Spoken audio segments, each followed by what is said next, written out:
Usted escucha a Juan Manuel Ruiz en Radio Red, una mirada diferente. Viajamos al África y lo hacemos bien lejos, a orillas del Mar Rojo. Allí está Sudán. Y es que queremos ocuparnos de un tema humanitario bien interesante, como consecuencia de más de 500 días de guerra en Sudán. Está atravesando una crisis humanitaria enorme. Organizaciones internacionales, organizaciones de donantes están pidiendo más ayuda. Hay restricciones que han limitado la posibilidad de llevar esa ayuda a Sudán. Y como siempre, hay un grupo de personas que con fraternidad, con amor, con compasión, están ayudando a los afectados en un conflicto. Por ejemplo, Médicos Sin Fronteras. Y nos acompaña Esperanza Santos, que es coordinadora de Médicos Sin Fronteras, precisamente en Sudán. Bienvenida, gracias por estar aquí en Radio Red de Colombia, gracias por su tiempo.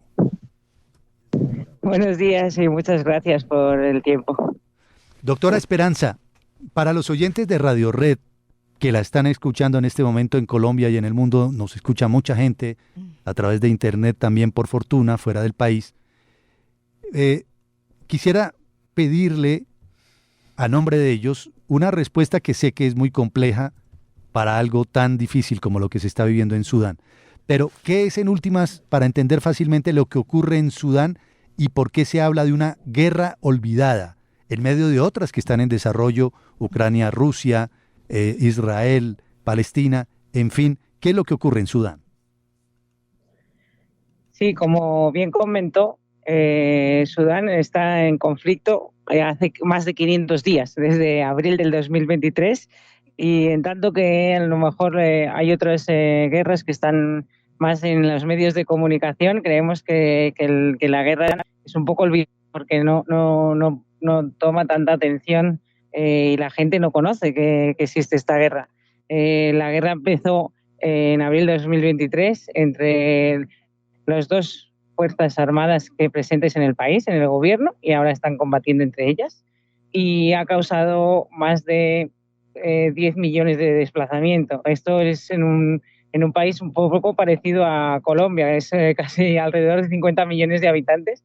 1 de cada 5 habitantes ha tenido que abandonar sus hogares. Y es una guerra realmente que está cebándose porque está atacando civiles, está atacando hospitales, está atacando estructuras civiles, escuelas, mercados, donde la población civil al final se ve obligada a eso, a refugiarse de bombardeos o de tiroteos o, bueno, de muchas calamidades. Y hay gente que ha tenido que salir de sus hogares, como hemos dicho, y no solo una vez, sino incluso desplazarse varias veces porque el conflicto empezó por la capital del país, Jartum, donde vivían 7 millones de habitantes, pero luego se ha ido extendiendo por todo el territorio del país. Ahora, ¿cómo ha sido la injerencia internacional en el conflicto? ¿Hay otros países que están metidos apoyando uno u otro bando? Claro, igual sí que hay, yo creo, intereses internacionales, o hay incluso, como decíamos, hay algunos intereses internacionales y otros desintereses, ¿no? Que a lo mejor no les interesa tanto el conflicto, pero sí, está bien. O sea, yo como trabajadora humanitaria es verdad que puedo hablar más de lo que es la situación humanitaria del país, más que de política y política internacional, pero sí, siempre en estos conflictos, desgraciadamente, tanto un bando como otro tienen, ¿no? Y hay otros países que puedan tener intereses más alineados a una de las partes. De acuerdo, totalmente entendible. Ustedes se dedican a la labor humanitaria. ¿Cómo está la vida cotidiana en Sudán? Por ejemplo, solamente por mencionar el caso de Jartum, la capital, casi 7 millones de habitantes, muchos de ellos han tenido que desplazarse. ¿Cómo es la vida cotidiana en un país en guerra como esta? Pues ahora mismo, incluso en Jartum, aunque ahí empezó la guerra, sigue todavía. Es uno de los focos más importantes del conflicto todavía, donde hay combates diarios entre las dos facciones. La situación de necesidades básicas no están cubiertas, la necesidad de comida, de agua, de un techo y de seguridad no están garantizadas para toda la población. Y ahora desde hace un mes y medio que empezó la época de lluvias, además se está viendo afectado por inundaciones y daños estructurales que incluso ponen todavía más difíciles las condiciones de vida. Hace 4 semanas que se declaró otro brote de cólera que ya está afectando a más de 5 estados en el país. Entonces, imagínense, es una situación muy, muy difícil, muy complicada para el día a día de las personas. Se habla de una situación extrema de hambruna, de inseguridad alimentaria en todo el país, tanto de un bando como del otro, los habitantes pues que están en cada uno de estos extremos.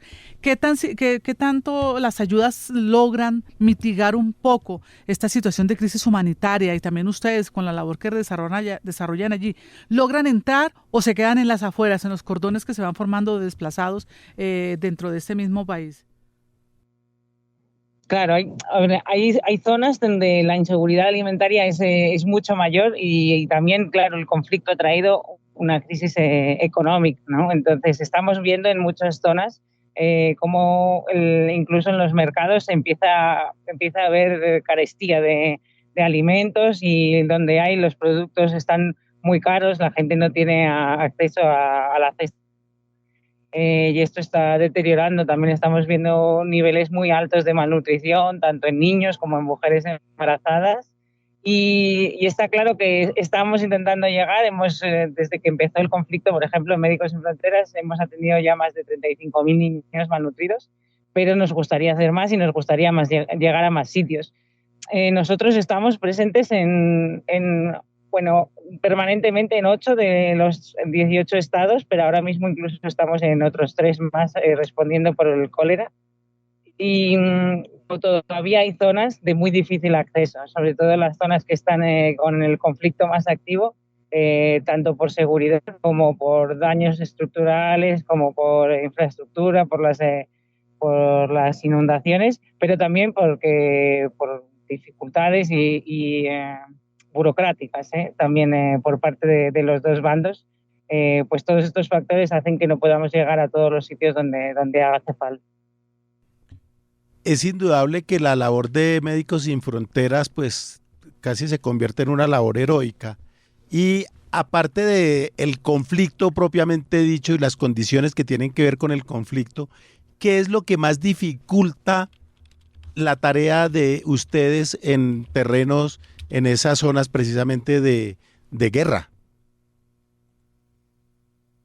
Sí, como hemos dicho, es muy difícil hacer llegar nuestros materiales, llegar los medicamentos, incluso las personas a algunas de las zonas. Entonces, como que cada paso se hace bastante complicado. Y luego somos principalmente una organización médica y según la Organización Mundial de la Salud, solo entre el 70 y el 80% de las estructuras de salud en Sudán no están funcionales. Eso quiere decir que imagínate que las necesidades son tan enormes, ¿no? Y muchas veces incluso, aunque abramos un hospital o apoyemos un hospital en un sitio, la gente para que pueda acceder a ese hospital, ni siquiera el sistema de referencia ni los centros de salud primaria están funcionales como para poder ser la puerta de entrada, ¿no? a las estructuras de salud. Entonces, sí, doctora Esperanza. Yo creo que ese es uno de los principales dificultades. Doctora Esperanza. El poder cubrir todo esto. Pero más allá de las dificultades logísticas propiamente dichas, yo quería referirme más al aspecto personal. Ustedes como médicos, ¿cuál es el principal problema que tienen? No sé, estar lejos de su familia, los rigores del clima, las enfermedades. ¿Yo qué voy a saber? ¿Cuáles son las principales dificultades que ustedes ya en lo personal tienen para poder prestarle la ayuda a la gente en zonas de conflicto? Bueno, está claro que es complicado porque es un país en el que hay temperaturas extremas, luego las condiciones de vida no son óptimas, pero es verdad que al final cuando estás en la calle y ves cómo lo que está pasando la gente, yo creo que esto no te pesa. A mí lo único de verdad que me pesa es un poco la frustración de querer hacer y no poder. Esto es la gran dificultad para nosotros. Realmente estamos acostumbrados luego a vivir en situaciones extremas y en condiciones de vida difíciles, pero porque también estamos aquí por un periodo limitado de tiempo, pero la gente de aquí es la que lleva casi 1 año y medio con esta situación. O sea que sería eso. Claro. Terrible. Pues doctora Esperanza, le agradecemos mucho estos minutos con Radio Red. Seguimos pendientes. Ojalá algún día llegue la paz a ese inmenso país de África y felicitaciones por la labor que ustedes adelantan allí en beneficio de la población civil. Es usted muy amable. Eso deseamos. Muchísimas gracias por su tiempo y por la atención. Ella es Esperanza Santos, coordinadora de Médicos Sin Fronteras en Sudán. Para los oyentes de Radio Red, estos datitos, que no son menores. ¿Cuál es la superficie aproximada de Colombia, señor Flores? 1.138.914 kilómetros cuadrados. Ah, yo creí que 915. Bueno, Sudán, mucho más grande.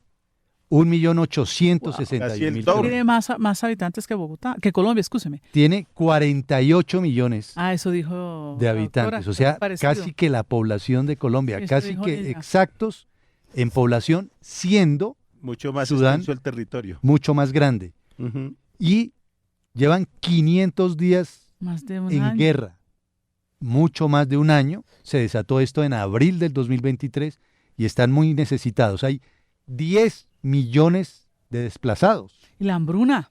La hambruna, capital de Sudán, Jartum. población de Jartum, dijo la doctora Esperanza, 7 millones. 7 O sea, millones. casi la Casi como población Bogotá. de Bogotá.